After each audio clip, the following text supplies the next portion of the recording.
Let's see. Anything else, guys, on this one? Moving right along. Bum-ba-dum, bum-ba-dum. Aggressive Mining costs 3 colorless and 1 red for a rare enchantment. Ability text, you can't play lands.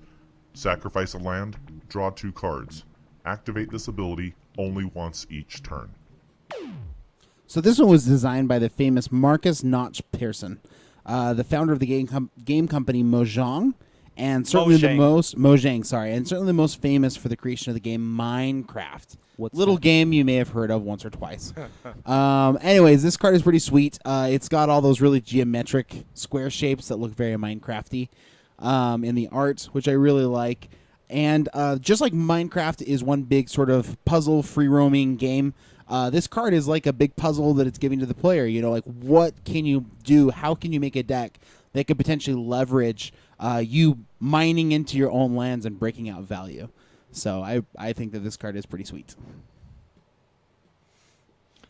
Yeah, so you can't play lands. That's pretty huge coming from a 4-mana spell. Pretty much you're not getting any more past what you currently have, and you're eventually going to run out of resources, right? Wrong. You can put cards into play using other rampant growth style effects. Yeah, which is pretty sweet, right? So like we have font fertility. Yeah, so it seems fairly well placed with green. What's Mono Red's biggest problem? If he said lands, then this card is for you. At 4 mana, it isn't too high on the curve, but just high enough to discourage you from casting it sooner than you should. I can see a 1 or 2 maybe in like a big red aggro, but this stops you from playing lands, so you won't have more lands to sack to draw cards. It's kind of a trap card, but with practice can be great. Speaking of trap, giving this to an opponent off of Zedru and EDH just sounds like a lot of fun. Oh my gosh. And Franz did a great job of making a blocky Minecraft-styled MTG landscape that makes me want to check behind me for creepers. Oh, hi, Bleeds. I didn't see you there. But So this card's this is a really unique card that I'm having a hard time assessing. It seems expensive, and the downside seems terrible. But I have a strange feeling there's more here than meets the eye. More than meets the eye. Maybe I'm just digging deep. Maybe if I dig deep enough, I'll find diamond.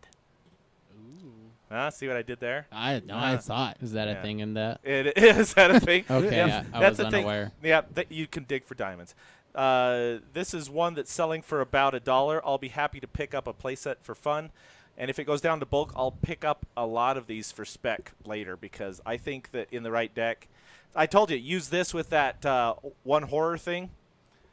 Turn 5, you have a 7/7. Draw 2 cards. Every time you draw a card, you put a 1/1 counter on it. You have not only do you have a fistful of cards, you have a 7/7 on turn 5. That'd be a way of being able to sacrifice it or blink it out so you can play a land. Oh, also this is only once each turn, so you can actually do it on your turn and your opponent's turn. Yes. That's really neat. right. Yeah. Exactly. Anyway. Moving along, and I'm not going to sing the... Yeah, there's a lot of moving along. Burning Anger costs 4 colorless and 1 red for a rare enchantment, Aura. Ability text, enchant creature. Enchanted creature has tap. This creature deals damage equal to its power to target creature or player. Do you love Fling, but do you hate losing your creature? Do you want to pay 5 mana for it? Well, then Burning Anger is just the sort of flavorful, I'm so mad, did I shoot fire out of my forehead? I don't know. Anyway. Sparky Boom Man. Yeah, exactly. From Avatar, The Last Airbender. Oh, yeah. Sorry, go. Anyways, that's all I got. So, fairly straightforward, except for a lifelink. If the creature you give this to has lifelink, then you're still going to gain the life off of it. Also with Death Touch, if you place this on a 1/1 guy, you can tap to start pinging things. Dictate of the Twin Gods, anyone? Oh, yeah, that too. Ooh. Red gets a Fight Club enchantment. Great and limited, but won't see much play in anything other than that, probably. The one thing that this does have going for it, however, is that it can target players. Yeah, that's pretty huge sweet, and relevant. Right? Yeah. Yep. Started out near bulk rare price. It's a cool enchantment, but in order to make it a fair enough card, they had to price the mana out of range for constructed. It's going to stay at bulk rare probably, but I'm going to do my best to see if I can use it. Because, hey, it's red. And if you're gonna untap your guy and do it again, I know. I'm gonna Just try. saying. Just gonna try it. All mind right. blown. Next. Chandra, Pyromaster. Costs 2 colorless and 2 red for a 4 loyalty, mythic rare planeswalker, Chandra. +1 ability. Chandra Pyromaster deals 1 damage to target player and 1 damage to up to 1 target creature that player controls. That creature can't block this turn. 0 ability. Exile the top card of your library. You may play it this turn. -7 ability. Exile the top 10 cards of your library. Choose an instant or sorcery card exiled this way and copy it 3 times. You may cast the copies without paying their mana cost. So if poor Liliana struggled with her identity, and if Jace struggled with always being too good, then poor Chandra always struggled with being really, really bad. And finally, they found a version of Chandra that is very, very reasonable. She's seen some limited modern play and stuff like that, which is really, really cool. But on top of that, it plays in Red's new little design space where they exile cards, and it's like card draw that has to happen now because Red doesn't think about the future. Red thinks about right now. And so I think that it really does a good job of embodying that, and we've continued to see Wizards of the Coast designing in that same design space as well. So that's also very, very neat. Are you saying Red's like every 3-year-old at Walmart? I want it now. Exactly. Exactly. Yep. So we seen this Chandra last season, so there's no real new news here. With her 0 ability, just as a reminder, you still need to pay all costs for the spell. Don't I know you?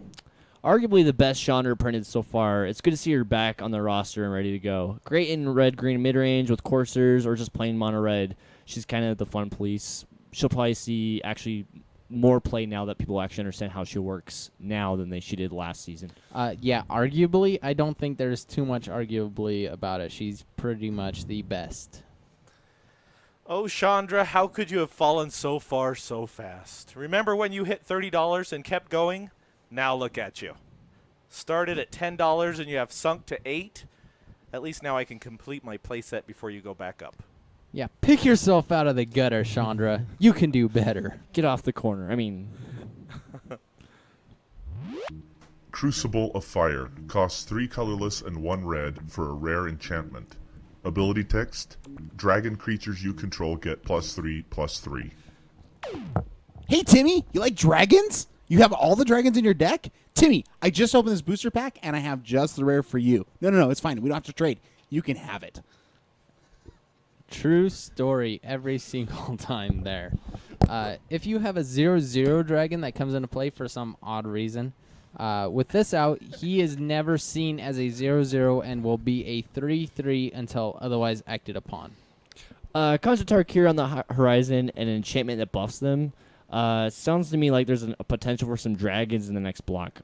Doubt it. We'll see any standard play unless we have some cheap dragonlings and or baby dragons to cast a few turns before this enchantment. But, So starting price for Crucible of Fire is $1, which is strange since the Shards of Alara has been consistently over 3 for some time. I think this one will be a long-term spec if it goes down to bulk level. Let's see.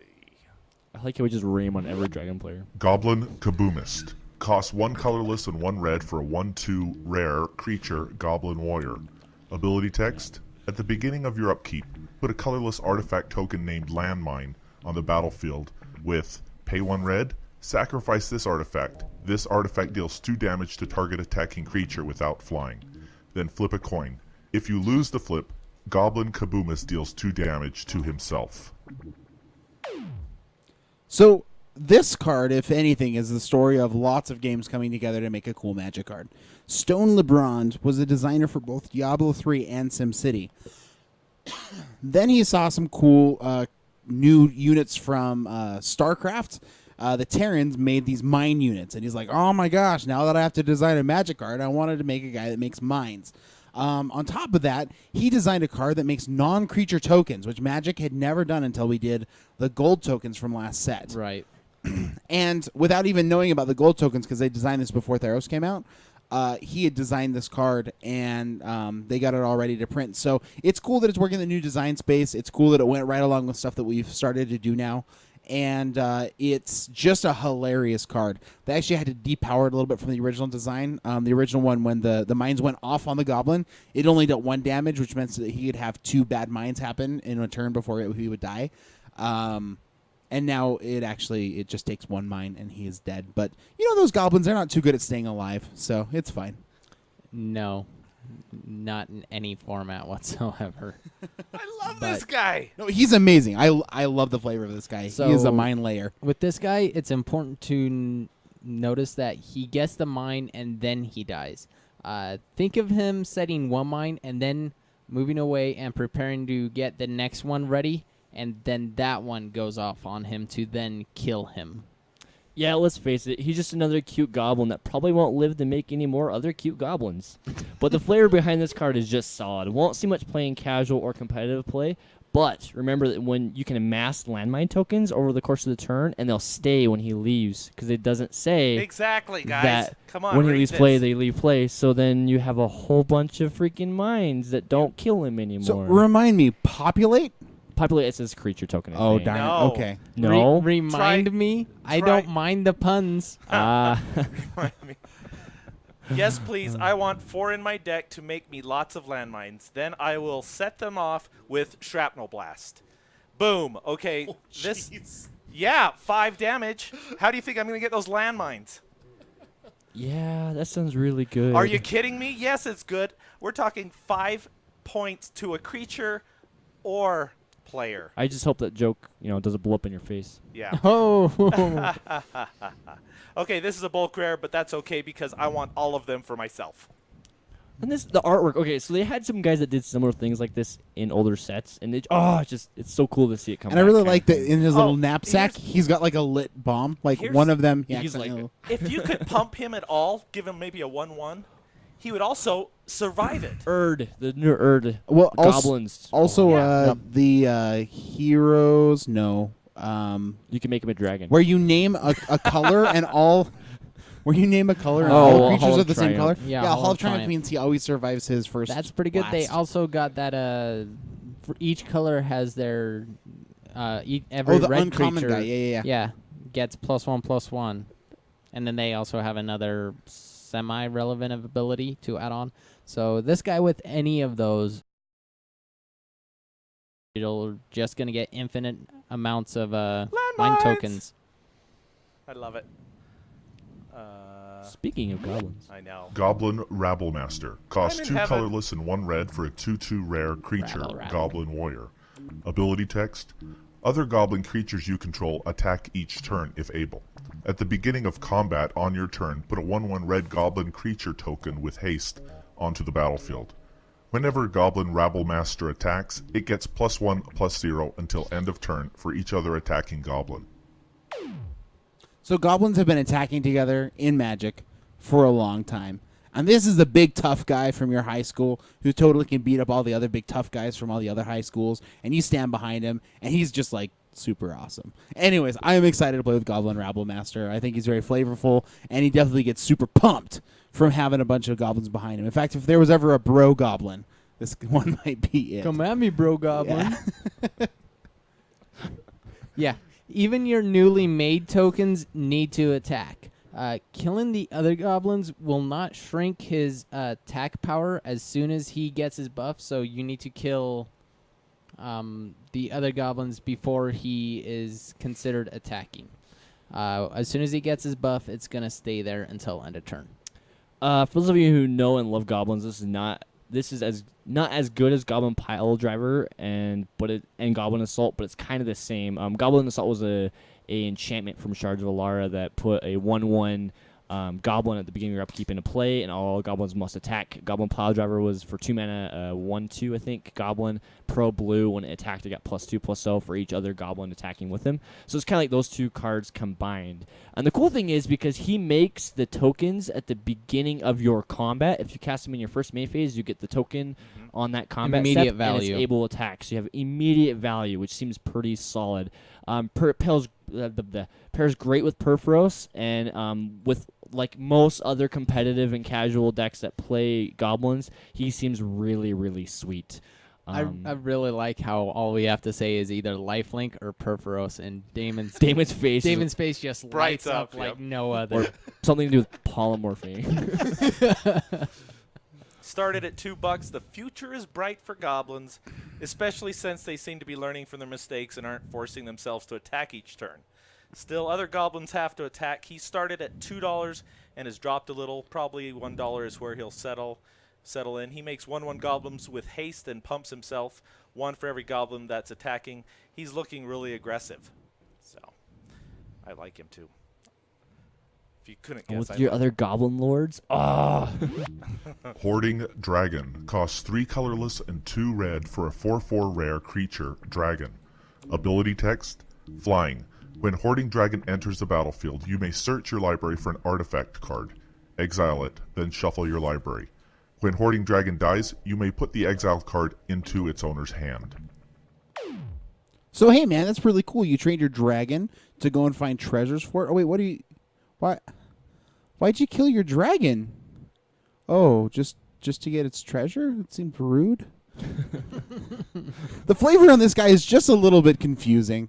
However, it is neat that it's another way for red to gain a little bit of card advantage. Again, also interesting that one of the colors most interested in blowing up artifacts is going and searching for them. But yeah, I like it. It's definitely very flavorful because, I mean, I know dragons, they like to go find treasures. So, Yeah, an easy way to find the dragon's treasure. Another one that's fairly self-explanatory. is for it a sure. boy dragon or a girl dragon? Sorry. Reprint from an older core set. Going back to my thoughts about a blue-red artifact type deck, he could be slid into that slot, but I doubt he'll see any play at all, much like in the older core sets. But oh, the flavor! Like classic D&D dragons or Smaug from Lord of the Rings, he likes to hoard shiny things. Feels like a win. I like your rhyming. Intro deck Dragon. Cool looking art, flavorful, but boring bulk rare. And that's all I have to say about that. Boy, he's a dragon. Kirkish, Onak Ancient. Costs 2 colorless and 2 red for a 4/3 rare legendary creature, Ogre Spirit. Ability text, whenever you activate an ability of an artifact, if it isn't a mana ability, you may pay red. If you do copy that ability, you may choose new targets for the copy. So, kind of interesting again with red and artifacts. I don't know why it is that ogres are really, really good at doubling effects of artifacts. But you know what? I love doubling things. I love copying things. And so I'm not complaining.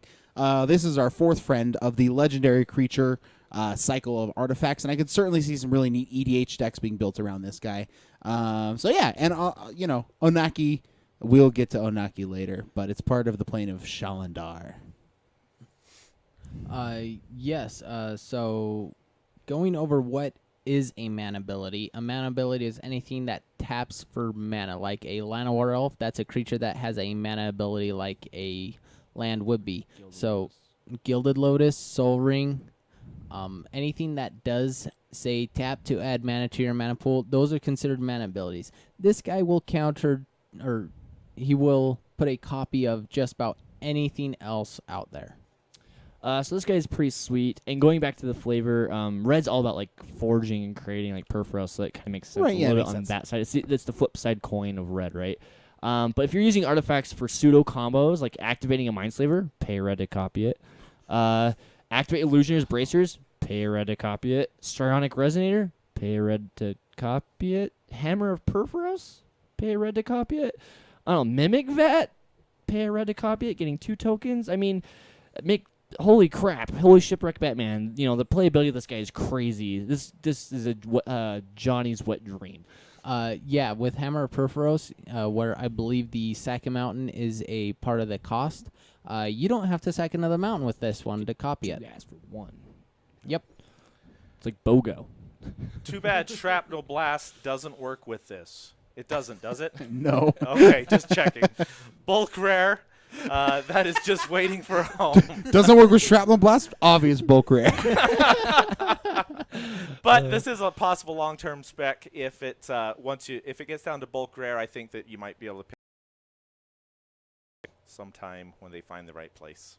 So. Siege Dragon. Cost 5 colorless and 2 red for a 5/5 rare creature, dragon.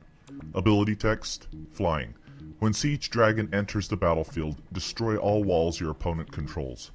Whenever Siege Dragon attacks, if defending player controls no walls, it deals 2 damage to each creature without flying that player controls. Oh. Man, I keep forgetting that I go first. Sorry, guys. He was sleeping. Alrighty, so the worst thing about any good old-fashioned siege, of course, is the fact that you got to get over the darn wall.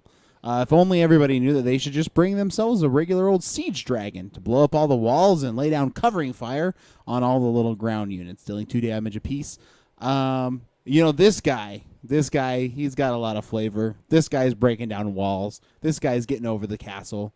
This guy's stealing some princesses. It's going to be pretty awesome. Man, if only we had him for the Berlin Wall a couple of years ago. Oh. Would have been easier to take it down, I guess, huh? Yeah. So the idea is that your opponents need to build his walls after you play this dragon. Otherwise, your guys will just take a lot of damage from the random pyroclasm effects that the siege dragon is undoubtedly going to unleash on your townsfolk. Yeah, that's the cool thing right now is there's a lot of speculation of Khans of Tarkir being a lot of like siege type warfare with walls and things like that. There's a lot of I've seen a lot of things on Twitter and on the web about people talking about this weird synergy that they're going to do. They're kind of trying to force us to play with walls again, which is pretty sweet. One of the big things that is speculated to come out is Fortify. One of the things that Mark Rosewater was about is something that was in a past set, but we don't really That's from want yet. Future Sight, right? And there was there was also the It's like an enchantment, basically, right? It's like an equipment for land. Oh, you're right. the people who took elephants over the Great Wall of China. Remind me of those guys. Mongolians? Mongolians. Yeah, so Genghis Khan. Yeah, Genghis Khan seems like he could fit right into like the Khans of Tarkir. Yeah. So, anyways, that makes a lot of sense. But people are really excited to see the siege type of play, and I mean, I'm sure a lot of players, I'm sure, imagine themselves when they're like playing, like kind of imagining like storming a fortress or castle, right? And this guy just kind of adds to that flavor. Good luck storming the castle. Hi. Good luck storming the castle. What? Princess Bride, man, keep up. Oh, I haven't. Yeah, as you wish. But the fact that he also like not only blows up the walls and then also can then swing through and then deal 2 damage to each of the the creatures on the other side of the walls is just so flavorful. Yep. Bulk rare. You guys already take everything I have to say here, but I think this might just be add flavor to it, man. Go. But I think this might be a plant for the next set. See, that's just what you're talking about. See, is that all you got? You need more zazz to it. But I think this might be a plant for the next set. We'll probably see walls. Thanks, Captain Kirk. There you go. This will take care of. That's this is actually the foil card in one of the intro packs. So. Oh, I didn't know Cool that. enough. That's why it's bulk, for sure. Well, not the only reason, but part of it. Where am I? I'm always lost here. Karthus. Is that what you're thinking of? Let's see. Oh, there we go. Soul of Chandalar costs 4 colorless and 2 red for a 6/6 mythic rare creature avatar. Ability text, First Strike. Pay 3 colorless and 2 red. Soul of Chandalar deals 3 damage to target player and 3 damage to up to 1 target creature that player controls. Pay 3 colorless and 2 red. Exile Soul of Chandalar from your graveyard. Soul of Chandalar deals 3 damage to target player and 3 damage to up to 1 target creature that player controls. So Chandalar is this relatively small, mana-intensive plane that a lot of important things happen on. It's kind of just floating around the multiverse all crazy like. But if you've ever heard the terms Onaki, Zathrid, Colonia, Evozile, Thune, Valkas, Limdul, or his vaults, all of these things and more take place on Shalandar. And anyways, it's really neat. And if red likes doing anything, it's dealing damage in chunks of 3s. And so it feels very Shalandar. It's drawing up power and shooting up at your face. It's very red with direct damage. I feel like this guy is definitely a good flavor win for sure. And he looks like one of those sand people that from a lot of the older Chandelar stuff in the older sets. Yeah. Which is pretty flavorful. I like his runes. Those are some nice runes. That's a nice rune. Hey, Donkey, do you see the rune? Those are some nice runes. All right. So 3 damage on up to 1. You can still deal 3 damage to the player without them having a creature to target. Exiling it from your graveyard, this seems like one of the more weak things that you can do from exiling from your graveyard, but it still seems pretty good for free. I mean, 5 mana for 6 damage doesn't sound bad, right? Yeah. Interesting thing, though. If they have Hexproof, the player, does it fizzle? Does it counter? Because they can't target the... Because it's worded, deals 3 damage to target player and 3 damage up to 1 target creature. If so the it can't creature hit has... the creature. No, if the Player player has has hexproof. Hexproof, then you can't target the creature, correct? Because it's and. Yeah, That so could play you controls. need to have both targets. Viable to build a... Yep. That's pretty sweet. You can't just cast half of a spell. Yeah. Better than Inferno Titan, in my opinion. I had to double check the first strike to see if I had lost my mind. Paying 5 mana to do a total of 6 damage split between your opponent's life and total and creatures seems pretty good. You can even have the... I can't read what I wrote here. Oh, you can even do this if they block him and forcing your opponents to throw more under the bus in order to block and destroy him because of the first strike. First strike plus his ping ability. Yeah, and seeing a Chandelar card is a happy sight with the updated artwork too.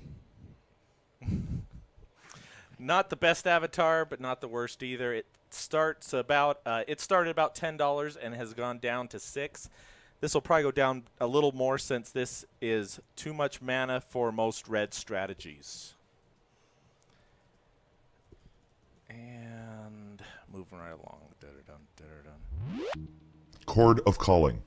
Cost X colorless and 3 green for a rare instant. Ability text, Convoke.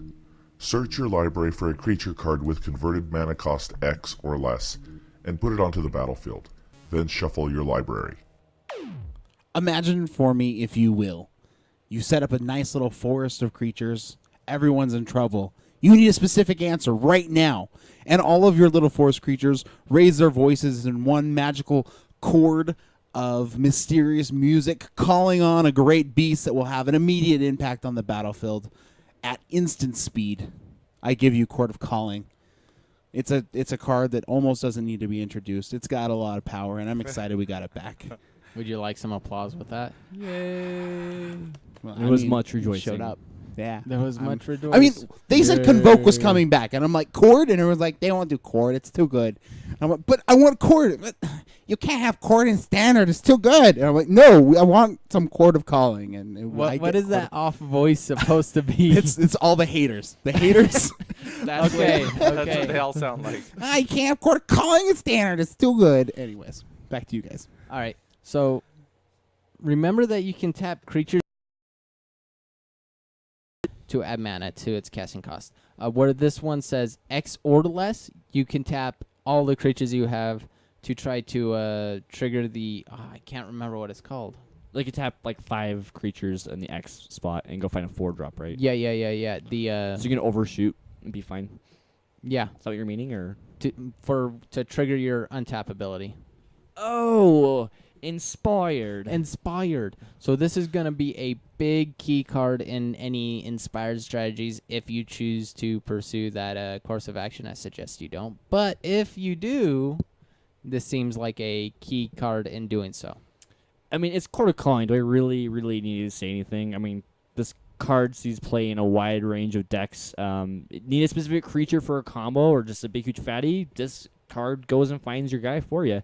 It sees play in Birthing Pod usually as a 2 to 3 of. EDH, it sees play usually in almost every green deck, it seems like, and has a wide variety of other builds, especially because it goes and finds any colored creature, not just green, which is unique to this card. Can't wait to build a center deck around this guy. I've heard a lot of commotion about this new Jalira combo deck for Standard. Stay They tuned. they talked about that this podcast I've heard about. Yeah, MTG It's been something. mentioned. Yeah. Sorry, moving. Starting at $6, it has risen slightly, and rightly so. The Ravnica version was going for $40 before this was spoiled. This is the quintessential Convoke card, and will probably only go up. Doesn't it quintessential means the second to last? No, it is the one. Pentessential? Anyway, It is sorry. the one. The one. Go Yeah. ahead. Yeah. Thanks for Like correcting. Neo. I'm trying to remember. Okay. It's the quintessential. Well, then why Look do it they up. call him Neo and not just call him Quintessential? I want to know why. People Google this. Genesis Hydra. Cost X colorless and 2 green for a 0/0 rare creature, Plant Hydra. Ability text. When you cast Genesis Hydra, reveal the top X cards of your library. You may put a non-land permanent card with converted mana cost X or less from among them onto the battlefield, then shuffle the rest of your library. Genesis Hydra enters the battlefield with X +1/+1 counters on it. This is one of our guest designer cards, designed by a man by the name of George Fan. He was responsible for the little game Plants vs. Zombies. So we would expect that he probably would have submitted either a plant or a zombie, and I'm glad that he decided to give us this Plant Hydra. He kind of basically just took Genesis Wave and threw it onto a Hydra. Genesis Wave is all about growth. Hydras get big. They're the iconic creature for green. I mean, red has dragons, green gets Hydras. And this guy just does big, cool things, and I really like him. Yeah, so being constantly put up against Genesis Wave, Genesis Hydra is a little bit different since you only get to choose one thing instead of all the things. So keep that in mind. If you choose X to be 0, you reveal nothing. You can't cast Ornithopter off of it. You can't do much of anything, and your guy dies. If you do 1, it's a non-land, so I hope you get lucky. If you get 2, same thing, but you get a little bit more room for error there. Yeah, I think that this is definitely a big, huge Timmy card, right? I mean, you can go find Planeswalkers, go find enchantments, go find whatever, right? I wish that it said go find land too, but unfortunately it does not. Any Rampy style deck will probably want to play this guy because then you're going to be able to get more value, right? To be able to look at the top 5, you're going to have to pay 7 mana, which is pretty steep. Yeah.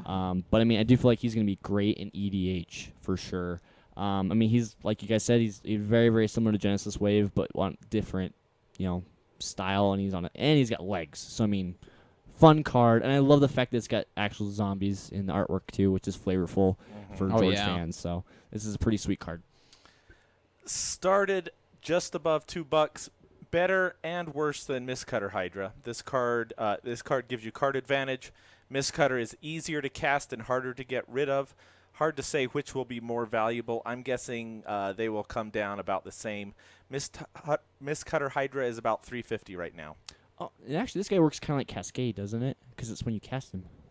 Oh, yeah. So, like, they could even... So does it say when you do it cast? it says when you cast, not when he enters the battlefield. Oh. Which is actually even cooler. The value, if you don't get so the value. he's going to be better than, like, yeah. Okay. Huh. All right. Mind blown.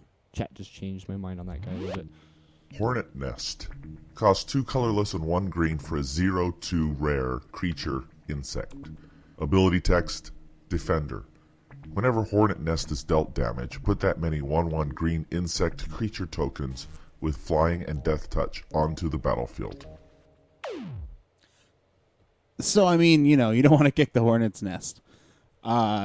This card really just feels like a Hornet's Nest. I kind of wish that we still had access to Blasphemous Act so I could 13 damage everything on the battlefield and make 13 bees. And as a quick aside, there was this running joke for the longest time with my friends where, like, you can donate like a goat to like a starving community and they can like use the goat's milk and sell the goat babies and do all that cool stuff. Well, just one of the options was you could send like a honeycomb and bees to like a community. And, like, I just had this mental image of, like, oh, what's in the package? Bees! bees. Why did they send us bees?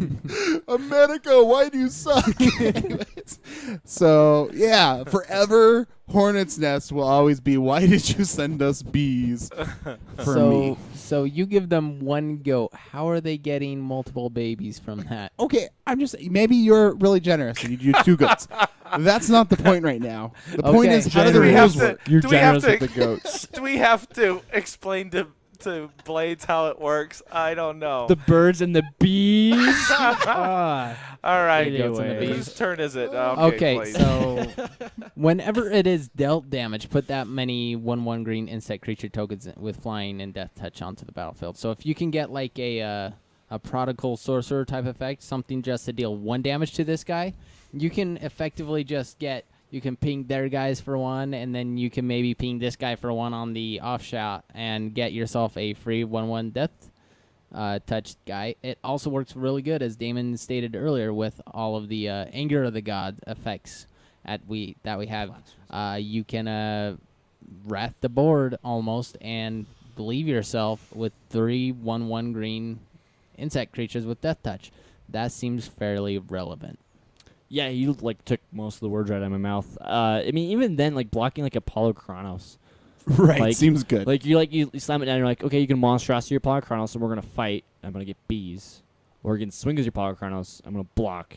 I'm still gonna get bees. And with Perforos, it also seems kind of funny again. Man, I would have killed for bees in high school. But like, I could just imagine like, yeah, anything like tapping effects, like Staff and Nin or something like that, just pinging your guy and getting bees each turn just seems fun. So I'm excited to see what like the just shenanigans with this card. This card started at $1.50. I'm just wondering, maybe this could be a sleeping Boros Reckoner of some sort. You know? Except we get bees rather than damage. Exactly. I mean, you're getting this big effect out of it. That's pretty interesting. Perhaps. All right. Moving along. Speaking of bees, Hornet Queen. Cost 4 colorless and 3 green for a 2/2 rare creature insect. Ability text, flying, death touch. When Hornet Queen enters the battlefield, put 4 1/1 green insect creature tokens with flying and death touch onto the battlefield. Bees! Sorry, couldn't help it. Man, I cannot wait to play with this giant flying wall of death. I love blue-green decks. I love flickering. I want to make lots of bees. But, to go into some card history about this card, it was originally put out in a commander deck as a sort of a funsy card. I also think it's relevant. It's got 3 green mana symbols. That's pretty sweet. But, again, Hornet Queen brought its swarm of little bees with her. She's angry. She's going to kill some people. The very, very cool, flavorful, neato card. so with Convoke, just saying. With Convoke, this one does not have Convoke, but it's like having 5 removal spells on the battlefield, which 7 mana to kill 5 different things. That seems pretty good. Right. Yeah, like Damon just said, being reprinted for Commander. 7 mana for a 2/2 Death Touch guy is, but making you 4 guys seems a little bit better. I think this is a very valid Reanimator target, and with like Skybind and stuff like that, doing the flickering type effects, getting more value and stuff. And again, Perforos, just because it's funny. Like, I don't know. Keep your epinephrine close, guys. This is gonna be a bumpy ride. Started at $2, sold off a little bit. It's about at $1 right now. But the commander version is commanding $4. So this might be a long-term spec if this hits bulk rare levels. Yeah. I love that face, Damon. That face is the best. He does have a really good shocked face. Colonian Twin Grove. Costs 5 colorless and 1 green for a rare creature, Treefolk Warrior. Ability text, Colonian Twin Grove's power and toughness are each equal to the number of forests you control. When Colonian Twin Grove enters the battlefield, put a green Treefolk Warrior creature token on the battlefield with this creature's power and toughness are equal to the number of forests you control. And in this corner, the bigger, the meaner, the slightly less hexproof Dungrove Elder. Colonian Twingrove. But seriously, guys, it's neat. Trees, they grow, and you add more forests, and these guys, they grow. I mean, what more do you want from a flavorful tree folk? Yeah, I like this guy. Also, I have a secret, deep love for Enter the Battlefield abilities and flickering, and this guy does stuff. You know who this guy reminds me of? I am Groot.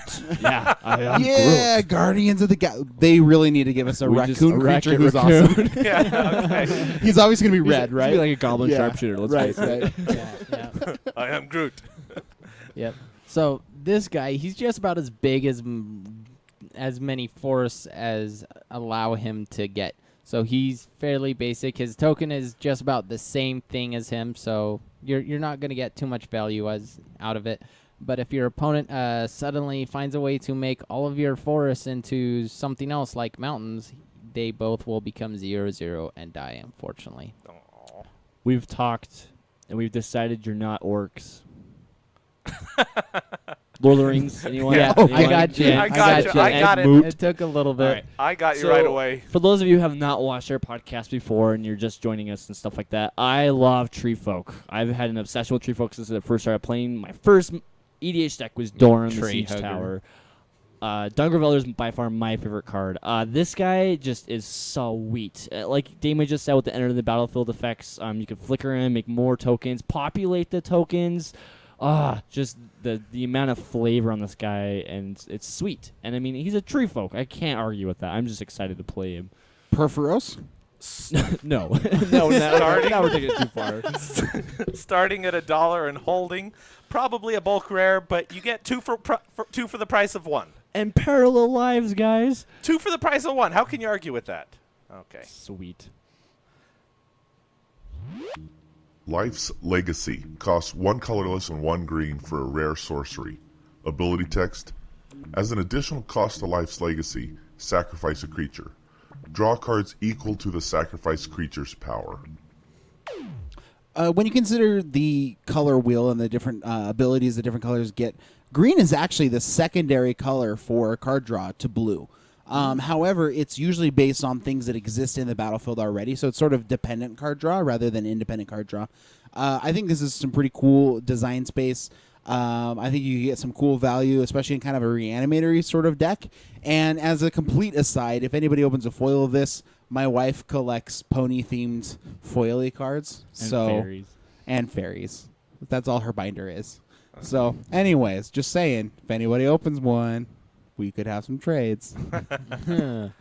So remember that the creature sack portion of this card is part of the casting cost. So your opponents cannot respond to you sacking the creature, but it makes countering the spell so much more worse. 2 mana for a sack of due to draw cards equal to its power is great. It's a momentous fall type effect minus being instant and gaining life, or good for that matter. Being 2 mana makes it feel less bad though, and being green and being able to draw cards seems really good, but sacrificing seems kind of odd. But maybe potentially in a reanimator style deck or in a token deck where you don't care about cannibalizing your team maybe. So this started at $1 and it's actually gone up a little bit. And what I'm going to suggest is how about comboing this with Colonian Twingrove? There is a tree growing out of a unicorn, just saying. You do have you have 2, so just sacrifice one of them. Yeah. I think that's Value. That's actually, yeah. Or Desecration Demon after he's been nomin for a while. Yeah. Yeah, thanks, chat. I was like, okay. or your world's my worm. Why can I? All about it. Nissa, World Waker. Costs 3 colorless and 2 green for a 3 loyalty mythic rare planeswalker, Nissa. +1 ability: target land you control becomes a 4/4 elemental creature with trample. It's still a land. +1 ability: untap up to 4 target forests. -7 ability: search your library for any number of basic land cards. Put them onto the battlefield, then shuffle your library. Those lands become 4/4 elemental creatures with trample. They're still lands. So Nissa was originally seen in Zendikar as an elf-themed planeswalker. She went and found a specific elf, but you could only put 4 in your deck, so it was kind of awkward. She wasn't terribly well received. However, I feel like they just kind of ask themselves at Wizards of the Coast, what do elves do? And elves ramp you. And so I feel like this is a much more appropriate usage of that design space.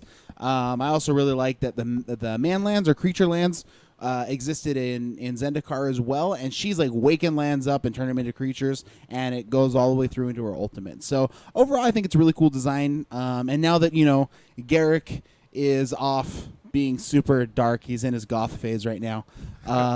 It's good to have a new green planeswalker kind of pick up the slack. Yeah, I like how she's playing the Navi role here. Just, hey, wake up. Listen. Go fight the bad guys. But with her abilities, each one of them, your lands stay creatures with each of her effects. So it's not just that until end of turn ability. So, but keep in mind that any creature land she makes or searches for with her final ability will have summoning sickness. So if you did not control them at the start of your turn, they cannot even tap for mana the first turn that they enter due to the fact that they are creatures. Correct. Unless you can give them haste, right? Correct. Because of her second +1, she will probably only see play in a lot of mono green decks post rotation. But with the shock lands currently in standard, she can untap your stomping grounds, breeding pools, etc. But still, she's limited. I feel like she's great in EDH, and there's a call for her to see play over Garruk, Wildspeaker, and Modern even right now. But we'll have to see. Making lands and elementals can be good, but I mean they do die to wrath type effects and removal once you make them lands. So you're cutting your resources to get creatures, right? But the interesting thing is like they don't die to like things that say like destroy target non-land permanent. They're lands, so they can't get blown up by those, which is we talked about in Garruk's Wake, right? But I was going to make a joke about her, and I just forgot it. Oh, Perforos, anyone with the lands? So a lot of planeswalkers start about $20. She started at $25, and so I just have a feeling she's actually going to do pretty well. Yeah. Moving along. Phyto Titan costs 4 colorless and 2 green for a 7/2 rare creature, plant elemental. Ability text: when Phyto Titan dies, return it to the battlefield tapped under its owner's control at the beginning of his or her next upkeep. Plants, they grow, and then, maybe you cut them down, trim in the rose bushes, whatever, and it just keeps growing back up again. So, yeah, this feels very plenty. Oh.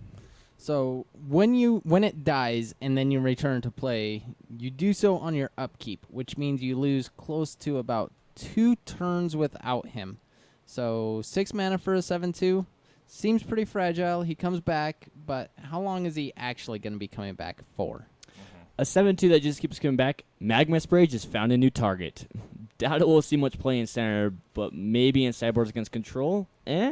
Assuming we get any wrath effects that are 4 CMC range. But yeah, like Blade just said, the fact that he comes into play during your upkeep tapped means that he's going to take, kind of like a Lumbering Giant, take some time to kind of get back up so he can attack again. He does seem like a good sack outlet for the unicorn sack thing. Life's Legacy. Life's Legacy. Yeah, and that and Perforos.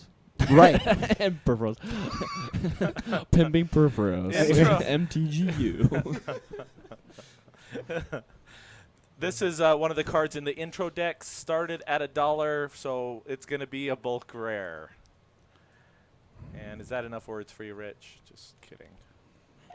I'm just kidding. Yeeson the Wanderer Bard costs 2 colorless And that's and 1. not even the one we're looking for. I was just about to say, though, James. You go ahead. I was just saying it was awesome the last time. I know it. I'm just giving you crap because Why? because I like to. Okay. It's one It is his way. It's one of the small pleasures I have in life. Making fun of Rich. Soul of Zendikar costs 4 colorless and 2 green for a 6/6 mythic rare creature avatar. Ability text: reach. Pay 3 colorless and 2 green. Put a 3/3 green beast creature token onto the battlefield. Pay 3 colorless and 2 green. Exile Soul of Zendikar from your graveyard. Put a 3/3 green beast creature token onto the battlefield. All right, guys, this one seems like it's a bit of a reach. I mean, green loves its big creatures. Green really plays well with some tokens, but I don't feel like that was a specific theme necessarily in Zendikar. The one thing this does have going for it is green is really good at making lots of mana, and so certainly you could throw a bunch of 3/3s out, and that's not a bad thing. It's 6/6 for 6. That's cool too. But anyways, from a flavor perspective, he just seems like a big green guy. Yep. So all the rulings on the soul cycles are just about the same. They vary a little bit, but hey, that exile from the graveyard is cool. It's no prime time, and that makes the Screen Mage sad. 6/6 reach puts it at par, though, with Arbor Colossus, but making 3/3 beasts give you a place to dump all that extra mana from activating your Shrine of Nykthos. Also, paying 5 from the bin to exile him and get a beast makes it a little bit better against the control matchups. Overall, I like it, but not as much as I like Primeval Titan. So, start at $5. This is also the promo, one of the promos you get when you purchase Duels of the Planeswalkers. So it's going to flood the market with those too. So the promo art is so sweet too. is it? Yeah, it is. Well, I'm getting mine. So, let's see. Yisun the Wanderer Bard costs 2 colorless and 1 green for a 2/3 rare legendary creature human rogue. Ability text: pay 2 colorless and 1 green, tap. Put a verse counter on Yisun the Wanderer Bard. Search your library for a creature card with converted mana cost equal to the number of verse counters on Yisun. Put it onto the battlefield and shuffle your library. So this card was created by the founder and CEO of In Exile Entertainment, Brian Fargo, who was responsible for the video game Bard's Tale, pretty classic sort of fantasy-themed game, as well as Wasteland and Fallout. So when he came to Wizards of the Coast, he's like, hey, look, I want a bard, but he can't be like a wimpy, lame bard. He has to be awesome. And the first the first design that he submitted actually was more of a silver border type card. Basically, he would switch controllers unless the other person sang a bard song that was longer than the one before it. Brave, brave, brave, brave as a robin. Exactly. And so they're like, so we were thinking we actually wanted this in a real Magic set. So then they got to the idea of tutoring out creatures, and it was kind of all downhill from there. So kind of a cool little backstory. And again, he made Bard's Tale, and now we have an awesome bard in Magic, and that's pretty neat. Yep. So with the verse counters on him, the creature you search up has to be equal to the counters on him. No more, no less. So if you activate his ability, put the verse counter on him as part of the cost. So anything that your opponents have to remove counters, Vampire Hexmage, you will be able to search your library for a creature card with converted mana cost equal to 0. So keep that in mind. I'm, as of right now, dubbing him as Barding Pod because he's kind of like Birthing Pod in Standard right now. I want this guy to be good. I really, really do. But I feel like he's just, they kind of castrated him a little bit because he had too much bite when he was first getting created. Singing songs at each other, too hardcore. No, because the ability that they had before is that they wouldn't put the verse counters on there. You got to choose. But I feel like he would have been too format warping. Now they just left him with a bard who just sets you up for some cool combos. I'm excited to play with him. I think he's really sweet, but I will see potential sweet interactions though in EDH. Started at $2. He might be a sleeping pod giant. That's all I have to say about that. Sleeping pod giant pile of crap. How do you Wow, really the hate. feel? Garruk, Apex Predator, costs 5 colorless, 1 black, and 1 green for a 5 loyalty mythic rare planeswalker, Garruk. +1 ability, destroy another target planeswalker.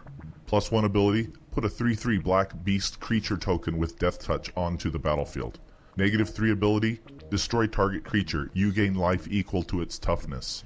-8 ability, target opponent gets an emblem with, whenever a creature attacks you, it gets +5/+5 and gains trample until end of turn. Okay, to sum up, Garruk was chasing Liliana, and then they got in a fight, and she had the chain veil, and then he got all tainted, and that's when we had the double-sided Garruk, right? And now he is definitely all the way tainted by black magic. He's hunting other planeswalkers. He's back. He's angry. He is not very happy. He's got 4 abilities. I mean, I don't know if that's flavorful, but he's the apex predator. He's pretty awesome. I'm kind of curious to know if he's going to get healed and become a green-white Garruk. Ooh. Or just go back to mono. Like, Yeah, I think just green. Green is already like basic nature colors. So what happened was in the storyline after Innistrad is that he got captured by Audric and taken to Avacyn, though. right. So and that's kind of like Yeah, she helped him kind of like deal with some of his depression issues. I haven't read that far, but I didn't know. Like anyway, I'm curious to see what happens, but. Yeah. Helped with some of his depression issues. Sounds like he's on his couch. I just used to hunt all the time, and I'm just not very happy. Well, have you tried hunting other things? You- Well, I don't you know. I know- never tried hunting planeswalkers. I read this book once called Dangerous Game, and I want to try it. There you go. So, unlike most emblems, this one goes to your opponent. So, like, for EDH, you choose one guy that's a big threat and just give it to him so people want to kill him or have the ability to kill him even more. Garruk wants you dead. So, destroy all planeswalkers. So, his second +1, put a 33 black beast creature token with Death Touch onto the battlefield. So, Death Touch and Trample works very interesting, to where it only needs to deal 1 damage to your opponent's creature, no matter how big it is, in order to kill it, and then all else will trample over. Yeah, if you assign it that way, it's pretty sweet. Yep. But all I gotta say is Garruk is on fire. Anyone? No. The He is roof. on the prowl. Yeah. He's on the prowl, and what more do I need to say? He's literally a beast. I feel like his ultimate isn't that great for EDH, but I'm just nitpicking so I can have something negative to say. Other than costing 7 mana, I think he's house. Probably won't see a lot of standard play forever, however, because 7's just so high. Okay, so Elspeth is 6. 5. Right. Oh, Elspeth, Okay, yeah. here's the thing. That's thinking We need Nisa. rampant growth before he becomes Okay. effective. We need a hard... We have Sylvan or Carroted. Nissa. No, I'm saying, We have- We need a hard... 7 is not too much We right need a now. solid he is ramp. going to Ooh. see play. We need a solid ramp. Like we need Summon Carry is great, yeah, but it also can get run over or destroyed through like a Wrath type effect. Like you need just a solid go find land go. I mean we have Font of Fertility, but that's 3 mana. That's terrible. That is pretty bad. Unless you want to start playing Burnished Hearts, which I don't. I suggest think you we do. have it with what we have right now. Yeah. So He's there. in the Duels of the Planeswalker, there's a little, you know how the cutscenes are at the beginning and stuff. It has, should I spoil? No, I'm not even going to say it. No, well, do it. But it has Garruk. It has the guy that one of the planeswalker that you sometimes can be that has like the cutouts, like a metal face, and then has the blue Oh yeah, cutouts. It has him. the default planeswalker Yeah, from the- last game. Yeah. So it has him hunting Garruk, and he like casts and like dispels him. Turns around, Garruk's behind him. Next thing you see, that guy's mask is hanging from his belt. Yeah, they did that one as a spoiler Did video they? a couple So you're months saying ago. Garruk kills you as a planeswalker and duels with planeswalkers? No, he's just like a regular, like just a black blue. He's not necessarily Hunter guy or something. you. Oh. Just a He's planeswalker. the other guy. Mhm. He's you, not me. Anyway, started at 20. He's up to 30, and he's out of stock at on Star City. So you know, Yeah, I he's say? pretty huge. even if you might think that you can't cast him, but people want him.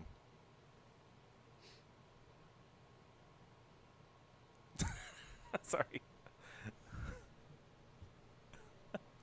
Garruk or Garruk? Vote. Did I say Karuk? No, I'm just saying Garruk or Garruk. Anybody in chat want to vote? Type in 1 for Garruk and 2 for Garruk. Yeah. Let's get a poll going. Anyway, let's see. Moving along. Sliver Hivelord. Costs 1 each, white, blue, black, red, and green. For a 5/5 mythic rare legendary creature, Sliver. Come on. Ability text. Sliver creatures you control have indestructible. It's not updating. Hang on a second. So this follows a long line of 5-color slivers that act as lords for all of your other slivers. This, in concert with a few other cool slivers that are out there, certainly make me feel like maybe finally, we thought slivers could be a thing in standard before, And I am disappointed to say that maybe slivers could actually for really be a thing in standard now. Also with your gem hide-esque mana weft sliver, making all your slivers tap for whatever color they want to, it's really not that unreasonable to put this guy out relatively early and just go to town. So, yeah, this guy scares me some. Yeah, there's so many good slivers out there that are actually for 2 mana. So it's going to be fairly relevant where this guy makes him indestructible. I'm still not convinced that 5 color is the way to go with slivers, even though you got the mana base to do so. Yeah. So indestructible, things don't die. That's pretty much the rulings. Rules by Blades. So one of the big problems that we've had with people building sliver decks is the fact that any wrath really just kind of wrecks you. I mean, but the thing is, Game over. with Mana Weft Sliver and with the new Sliver land that we're about to talk about here in a second, he all of a sudden becomes a complete viable card. He's sitting he's just great. I mean, the artwork's sweet because it looks kind of like a Hydralisk from StarCraft a little bit. Yeah. I don't know. This is definitely, Definitely one of the big slivers that they needed for any sliver casual or competitive deck, and I'm glad to see him here. This guy started out at 15. He's out of stock at 15 too. So I mean, there's a lot of demand for him. So.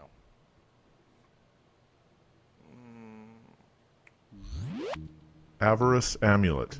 Costs 4 colorless for a rare artifact equipment. Ability text. Equipped creature gets +2/+0 and has vigilance and, at the beginning of your upkeep, draw a card. When equipped creature dies, target opponent gains control of Avarice Amulet. Equip 2 colorless. So the guys from Penny Arcade, affectionately known as Gabe and Tycho, initially wanted to design a traitorous little creature that would change sides on you randomly. And so they decided that they would theme the creatures maybe like a thief. And they're like, well, what's the point of a thief? He's steals stuff. So eventually they came up with this idea of an artifact, and then basically you're just killing each other over this precious that you must own. So anyways, and certainly, drawing cards is worth killing stuff over. So A little bit more to go into that. Penny Arcade, some of their older cartoons, I can't remember which one, but the whole story of it is one of them is a pretty big Pac-Man fan, and then one day his friend comes up with hey, check out this Pac-Man watch. This is so awesome. And then some random thing, he runs out and he dies, and his friend just steals the Pac-Man watch from him and moves along. That's sort of the constant thing, is one dies and the other one just casually steals the watch and takes it back. It's sort of their running gag. Okay. Which is why it has a split. And it sort of looks like a Pac-Man. Huh. I'm not a huge fan of this card just because of how mana intensive it is, but equipping it up to an indestructible creature seems like a good idea, and also would pair well in a Zedru style deck. This isn't the kind of card that is meant for tournament play, and while it's cute, it also doesn't see a high enough demand for the casual crowd. This was started out as $1, and it's gonna quickly go to bulk rare, I think. The Chained Veil. Costs 4 colorless for a mythic rare legendary artifact. Ability text. At the beginning of your end step, if you didn't activate a loyalty ability of a planeswalker this turn, you lose 2 life. Pay 4 colorless, tap. For each planeswalker you control, you may activate one of its loyalty abilities once this turn, as though none of its loyalty abilities have been activated this turn. So once upon a time on the plane of Shalindar, Key created the Chain Veil and put some dark magics in it. And then Liliana comes along and steals it. And she's making deals with demons, and she uses the power of the Chain Veil, and she gets kind of possessed by some demons, giving her some very, very confusing card iterations over the time.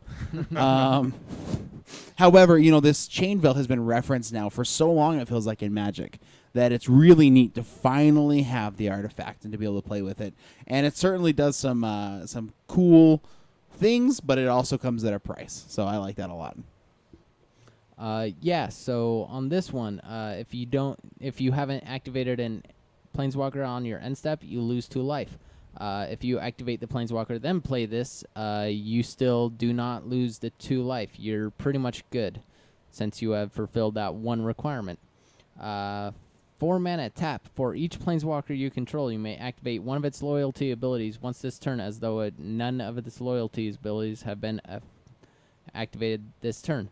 So with this one, if you find a way to come up with infinite mana and infinite ways to untap this, you can actually have infinite planeswalker activations. Right. Right, like you can go infinite with like Tezzeret the Seeker because he untaps 2 artifacts. So you can untap like your Grim Monolith or whatever, and then untap it. Your and go Gilded infinite Lotus. with your Tezzerets. Or well, Gilded Lotus only produces 3, so you'd have to so have something that it's adds almost 4. infinite.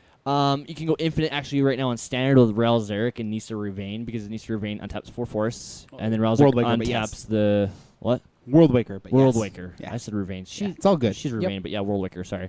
Relzerk then untaps the Chain Veil, which then you can pay the 4 mana with the The Nisa. the Nisa that you just untapped, tap, activate the Chain Veil again, go infinite, and then you can go infinite turns eventually with Relzerk because he's freaking huge, and you just minus and just keep rolling and getting infinite turns basically. Yep. And then do whatever you wish after that.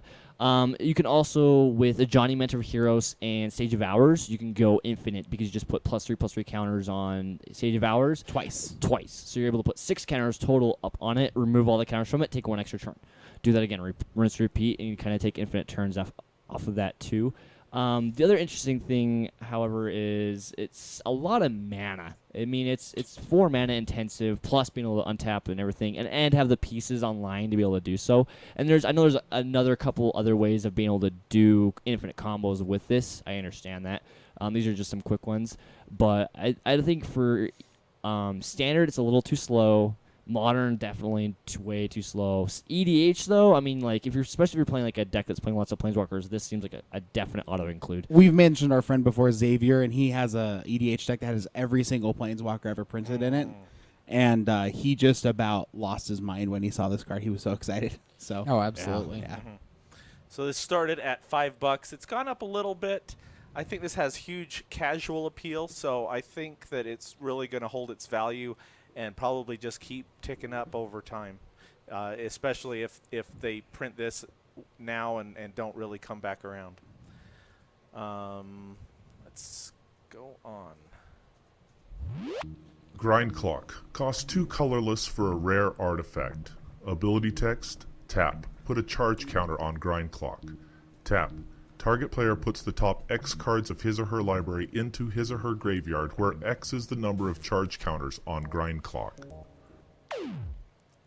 So charge counters, those are really made popular in the first Mirrodin block where everything gets charge counters. It's just like +1/+1 counters, but in a different way to where it doesn't actually give you any extra value unless you have an ability like this that can benefit from it, to where put a charge counter on it, that's pretty fine.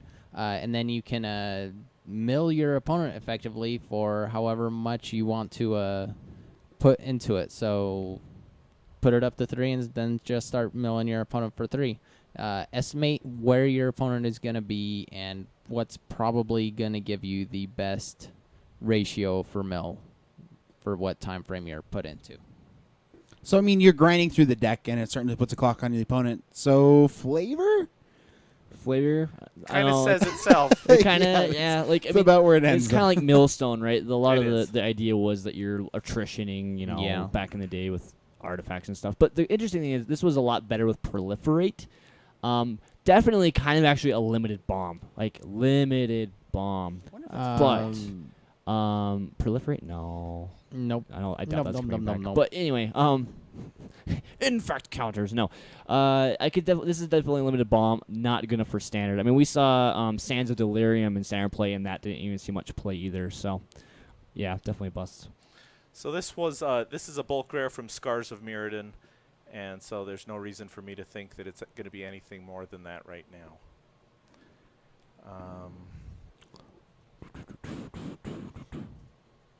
Let's see. Haunted Plate Mail. Costs 4 colorless for a rare artifact equipment. Ability text, equipped creature gets +4/+4. Pay 0 colorless until end of turn. Haunted Plate Mail becomes a 4/4 spirit artifact creature that's no longer in equipment. Activate this ability only if you control no creatures. Equip 4 colorless. So I kind of want to get an alternate of this card done as Buzz Lightyear because he's only alive when no one is looking. Same applies to Woody. It's true, but I don't know. Buzz Lightyear kind of looks a little more like a suit of armor kind of Yeah. a guy, maybe. I don't know. Anyways, yeah, very, very flavorful. Although I'm not quite sure. Maybe it's just like a very shy ghost who's around, and that's what's animating this haunted plate mail. But anyways, very cool card. Neat in a control shell. I don't know about you, but my Woody's alive when I look at him. Nobody's around. Yeah. That too. So another reprint from not too long ago. So until end of turn, he becomes a 4/4 creature. Only if you don't have a creature. Use that and then play your creatures to maybe hopefully get some value out of it, since you cannot do it any other way outside of that. I know that this card, you could play it in the control deck, but I know it's actually pretty good against the control deck because they just wipe your board, right? So you can just pay 0 and make it into a guy. Yeah, seems good. I think it's a little too slow and not good enough for standard, but in limited, it's okay. Yeah. Yeah, I really like this card. It's a reprint from M14. It was a bulk rare then. I don't see why it would change, even when it seems like there's a little extra artifact theme going on. So.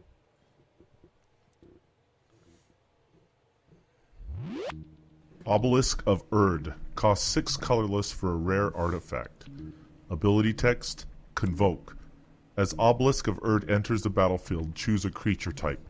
Creatures you control of chosen type get +2/+2. So this is one more neat usage of the ability Convoke, and really just asks that you use a lot of the same similar creature types all in the same deck. Just not slivers, right, guys? Just let's all agree together. No slivers. Hi, I'm Damon, and I don't play slivers anymore. Well, just hey, Damon. like they seem at once both like bad and like I understand. There's a lot of people there who love slivers. I hate that I die to them. That's horrible. Do we know what Erd is from? They've mentioned Erd a couple times. Do we know? I'm on the search. Okay. All right. Continue. So on this one, where your creatures do get +2/+2, say it's protection from Pyroclasm almost. So say your opponent does Pyroclasm and then exile this. Your creatures still have 2 damage on them, so when they shrink to the lower ability, any creature that has 2 toughness or less is automatically going to die, since it's in the same turn and damage stays until end of turn. So do you like elves, goblins, slivers, zombies, soldiers, rats, wizards, squid? I don't know whatever floats your boat, but this artifact seems sweet as an anthem effect for any deck that you're playing a tribal theme in, and it can be yours for free 99 by tapping your creatures. Lions, tigers, and bears. Oh my! Oh my. Sorry, I believe it's Erd, scion of the Dragon. Oh, that was it. Yeah. That was the only time. Oh, fair enough. Started at $150. It's probably just going to be a bulk rare just because it's so expensive to use. So, moving along. Perilous Vault. Costs 4 colorless for a mythic rare artifact. Ability text, pay 5 colorless, tap, exile Perilous Vault, exile all non-land permanents. Alrighty, so this particular card is kind of like a much less dirtily version of Oblivion Stone. The thing that, however, is that's particularly cool is that all the Hedron shapes that were scattered across Zendikar were all part of this network of powerful artifacts that kind of kept all of those crazy Eldrazi creatures packed away and hidden underground. And so these things are all full of power, and I imagine if you mess with one of them, then it's going to just blow a whole bunch of stuff up. So it's also neat that we will live in a standard environment where any color has an access to a sort of slow Wrath of God. Better exile. Ugh. Yeah, kind of interesting. So anyways, that's what I got on that one. So exile all non-land permanents as well. So it's a bit better than the Wrath of God. So more than just creatures, but the non-land permanents. So say you got your creature there that you made, your land creature that you made from Nissa Ravane. Yeah, not gonna exile that. Sure, it's a creature, but it's also a land. So preferably not that one. Yeah. This is the card I am most scared of out of M15. I don't mind having my stuff blown up, but having them exiled, it makes me, this Timmy, an unhappy camper. More Zendikar spiciness, and the artwork on this is just magical. Potential and control decks not running enchantments and or planeswalkers. Probably won't see much standard play, but will definitely piss some people off in EDH. And at instant speed, gosh, I need to build more pithing needles. So this started at $8. It's out of stock on SCG at $10. So it seems like it has a little bit of demand behind it, and so it seems like a few people are wanting to play with this particular artifact.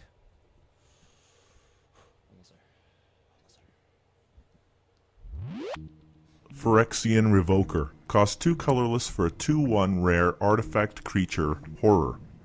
Ability text: as Phyrexian Revoker enters the battlefield, name a non-land card. Activated abilities of sources with the chosen name can't be activated. So Phyrexians, Mark Rosewater, one of the lead designer for Magic, feels like Phyrexians are actually the best bad guy in Magic because they taint everything. They're an environmental bad guy. And the fact that they just twist everything and mess it up and make it so that it doesn't work or work the way that you want it to or works in their favor, Phyrexian Revoker is really neat. It's also neat that we've had Pithing Needle for the last little while in Standard, and now that's had a chance to rotate out, we have a similar creature that fills that role, but interacts in a very different way. Court of Calling. I think it's neat that it exists. Yeah. So what is activated is activated. He only prevents any future interactions, like shutting down planeswalkers. Also keep in mind to let him resolve before you announce the named card, just to help keep your opponent guessing. Just about the exact same thing as Pithing Needle, just with legs. Yeah, and you can also like flicker and rename things too, which is pretty sweet. And I take it back. I don't need a Pithing Needle for the last card we just talked about because now I've got one with legs. Yeah, like they just said, a reprint from Mirrored and Besieged. It'll probably see less play than Pithing Needle because it has more targeted removal for it. But I feel like things like Court of Calling, you can they can cast their Planeswalker in response to Court of Calling, go find your guy, name the Planeswalker that they just cast. You know what I mean? And because he's a creature, he's actually way easier to manipulate in your graveyard and your library as well. So it seems pretty good. So more fragile on the battlefield, but also more flexible as far as getting him out there. Which is neat. So he started at $3. He's a reprint from Maraud and Besieged, where he's a $4 card. Most times this means that the card will go down in the short term, but that they have a long-term potential, some really good long-term potential. Scuttling Doom Engine. Costs 6 colorless for a 6/6 rare artifact creature construct. Ability text: Scuttling Doom Engine can't be blocked by creatures with power 2 or less. When Scuttling Doom Engine dies, it deals 6 damage to target opponent. Well, hey there, Bob. That's a nice machine you got there in the backyard. What is that there? Oh man, it's my my Doom Engine.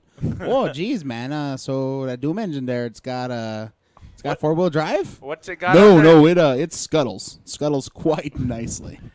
And if my Doom Engine scuttled, well, it'd look a lot like this guy.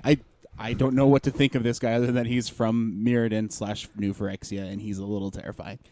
Yes. Yeah, he like his pincers Perforous. look infectious, but Sorry, I can't help there myself. you go.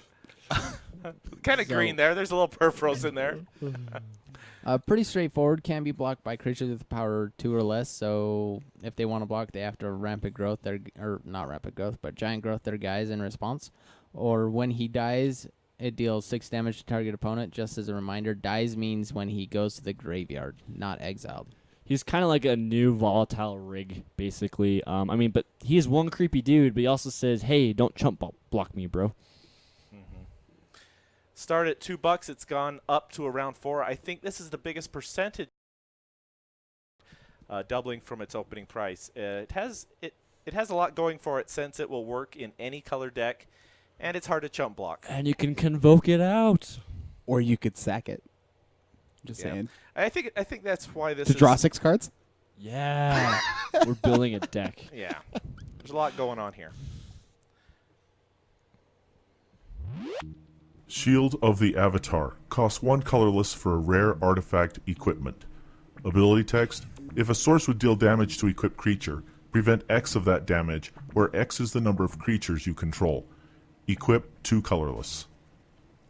So this is another one of the guest design cards designed by Richard Garriott, who's the original creator of the Ultima series. And in that series, you use a lot of creatures to kind of work together to do things. And so he was attempting to make a piece of equipment that would feel at home in his own game environment, but also work in the world of Magic. And so, anyways, again, it's the idea that like all your creatures are kind of teaming up to give protection for the one thing that's equipped. And it's got some really kind of cool flavor as far as that's concerned. I like it a lot.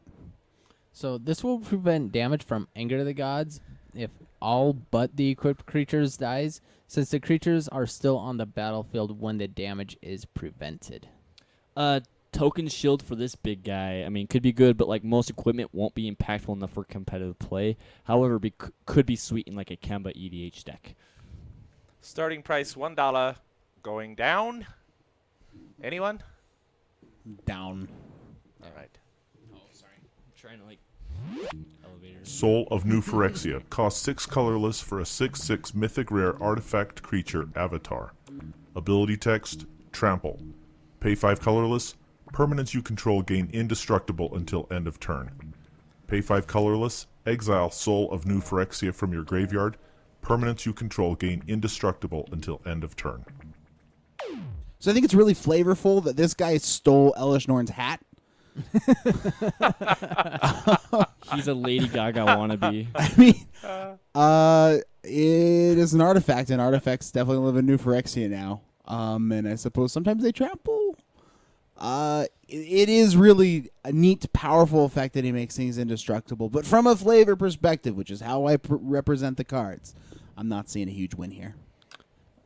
No, indestructible at instant speed will save your team from any future Supreme Verdict attempts, but a little bit of a flavor fell when his artwork has the dark steel glow insect things circling around him, but like the indestructible isn't permanent on himself. Well, no, because like Frictions took metal and then reconstructed it in something different, though. Dark steel? Yeah. Like you can, I mean, they could take pieces of Darksteel and incorporate. Anyway. Yeah, but they can't reforge it. What's there is there. Right. I don't know. So it's just his hat. It's just this. Anyway, Hellish Norn. Of the Soul Cycles, this is my favorite. Can't be compared with Wormcoil Engine, but still a beastly mess of friction engineering. 6/6 trample is great in making all of your things indestructible for 5 mana. Yes, please. Where do I sign up? Yes, and this one started at 15. I think this is the strongest in the Avatar cycle because for the main reason that everybody can use it since it's colorless. Plus the trample, what can I say? So if any of them are gonna hit big time, I think this is gonna hit.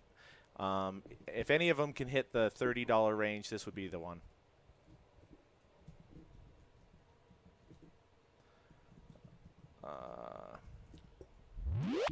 Battlefield Forge.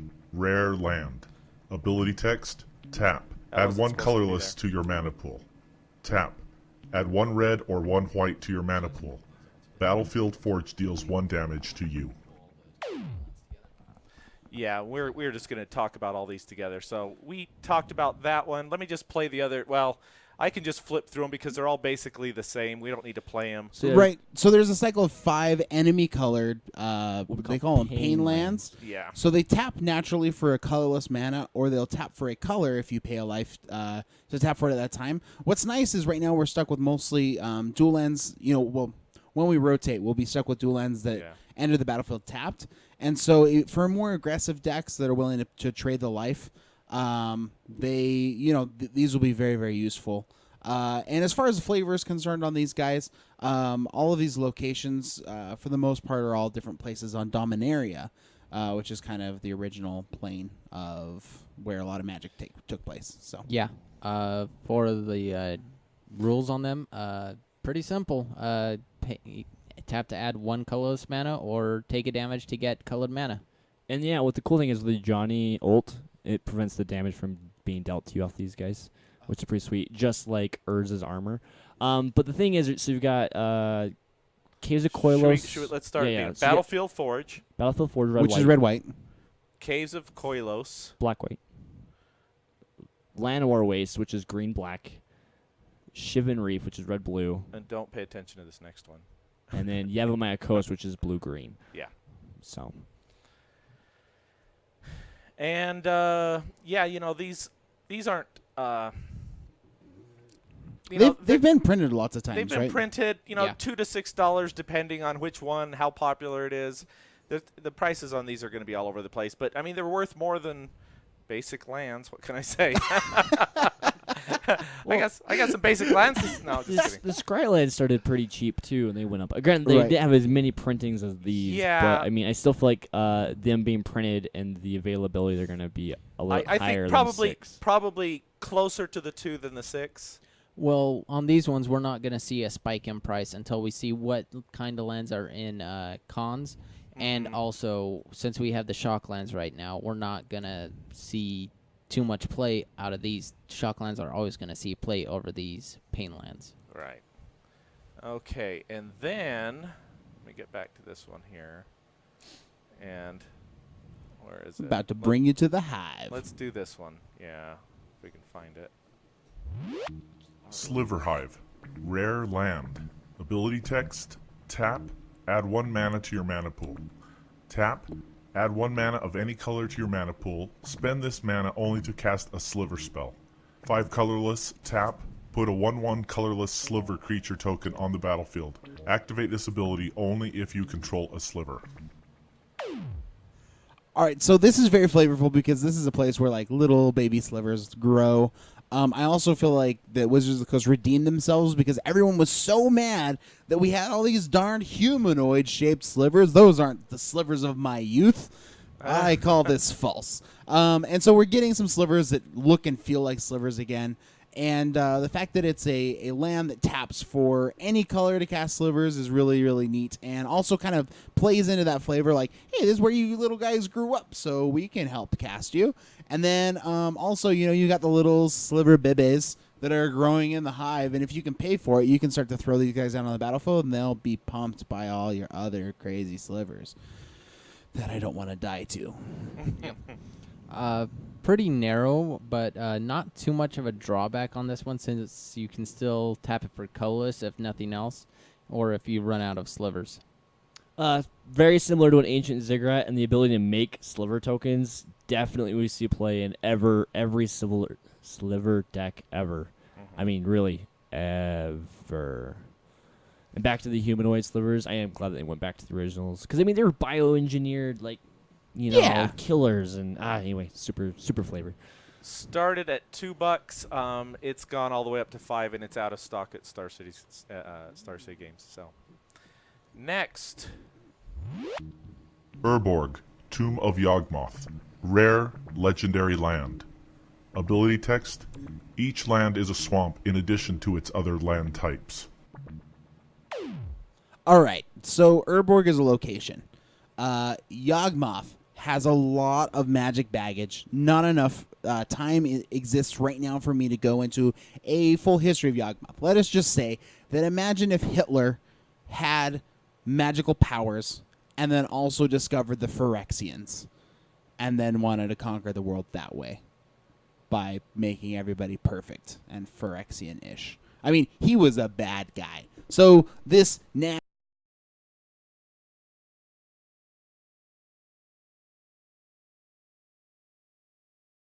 So, anyways, Yawgmoth. He's historic. Didn't he become like the spark in a planet, and they drew the energy from the planet? Is that the same guy? Or is that Urza's brother? Mishra? Maybe it's Mishra. I don't think so, though. I don't know that story. We will be back to you on that one, sorry. All right. So every land is a swamp, including this one, which means they can all tap for black mana. Yeah, and the layering effect, that's, definitely check that up. John Avon's artwork, need I say anything more? In all seriousness, though, this card is highly misunderstood and misrepresented. It's powerful, yes, but if you're playing mono black, do you really need one? This land works better in decks that are splashing for black or are multicolored, including black. It's not as effective in a primarily black deck. However, with Squelching Leeches and Nightmare, it matters. Great in any EDH deck with black in it, especially if you're running Cabal Coffers. So it started at 15, has gone down to about 10. Other versions of this are right around 30. So I do believe this has a lot of room to grow. And you know what, folks? That's it. Am I right? Yeah, what about the other excess? There are. We'll make mention to them. I don't think that we Yeah. have to Go through 'em. spend These are too old much. reprints that are just going to be in the starter decks. Because in the not starter decks. In the decks they give away for free so you can teach people Magic, they never came with rares before, so now they're including rares, and they have to be from somewhere. Like, they can't be reprints from old core sets. So legally they had to tie them to M15, but you will never open any of those guys. Yeah. That way they can in still the play set. them in a tournament legal format. Yes. Yeah, let me see if I can just read them off here really quick. I think I do have a list of them here somewhere. Pull them up at all, or? I Actually, we have a list of them right here in the little I document. can't go down all the way. It's Um, corrupted. So we have so Aegis Angel in white, which protects things, which is neat. Dark Steel. Oh. Moha Oh, wait. Mahamoti Jin in blue. He Mahamati flies. Jin. We have Nightmare in black. That gets bigger with swamps. We have Shivan Dragon in red. He's a dragon. Dragon. And we have Terra Stomper. He's a big fatty fat 8/8 that can't be countered, and he has trample. For the low cost of 6 mana. Yeah. I actually, like, of all of them, I think Terra Stomper seems like the most likely to make Yeah. a splash in the green Nykthos decks. Yeah, Just as a mana sink, and he's also got 3 green mana symbols on him, so definitely. pretty groovy. Dude, Shivan Dragons and Alpha are like $300 or more. I know. It's ridiculous. It's redonkulous. Anyway, boy, that was a long show, guys. That was a lot. We underestimated the power of the core. Oh my god. That was, Hey, for you guys who are in chat, man, thanks for hanging out with us. You had a lot of really great comments to say. Sorry we couldn't verbally interact with you. It's not as good on the podcast when we released it as that. Yeah. But yeah, man, thanks for hanging out with that. How deep do we want to go on, like, combat phase? I think we're pretty much done, man. Yeah, I think I think we need to wrap it up here as Yeah, I fast think as so. possible. Everything Yeah. that's left. Well, let's just we'll just ship it to next week yeah. for sure. Let's just first of all do this. Combat phase. Okay, so this is combat phase, and we're not going to actually talk about combat choose phase. not to attack. Choose not to attack. So Second main phase. now we're in our second main phase, and we'll talk about any. And we're gonna scoop in the second main phase. we're going to talk about any email feedback and so forth, like the fantasy league. I mean, we do have conversations about that. We're going to talk about any iTunes reviews, contests, polls, all that stuff. Oh, go to the website, take the poll. MTGYou.com. Yeah, take the poll. There actually is a good one right now. I'll just shout out really quick. What's your favorite Planeswalker From the new set. from the new set? Go take that poll, MTGYou.com. So go take that. I want to see lots of entries on that one. And unless you guys have anything else to add, I'm gonna keep going here. We're in a scoop phase. Yeah. End step. If you want to contact us, you can send email to mtgupodcast@gmail.com. Interact with us on Facebook by going to facebook.com/mtgu. Follow us on Twitter @theMTGU. Catch us live on Thursday nights on twitch.tv/mtgu. Find us on YouTube and on Stitch. MTGU Podcast. I'm Rich. I'm David. I'm Blades. And I'm James. Now we pass the turn to you. Wow, guys. Sundial the Infinite. Exit everything on the stack. Scoop. Yep.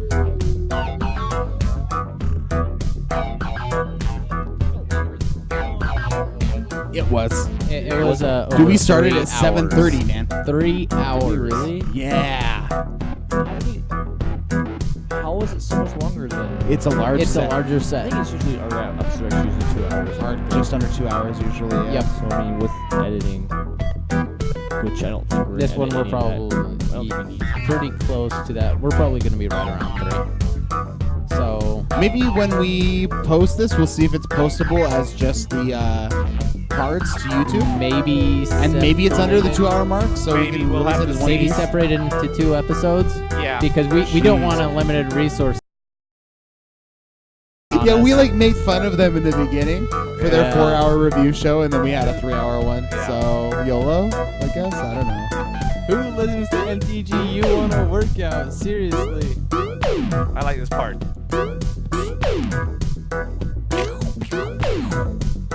Everybody have a good time at pre-release. Yeah, for sure. Yes. See you, Greg. See you tomorrow.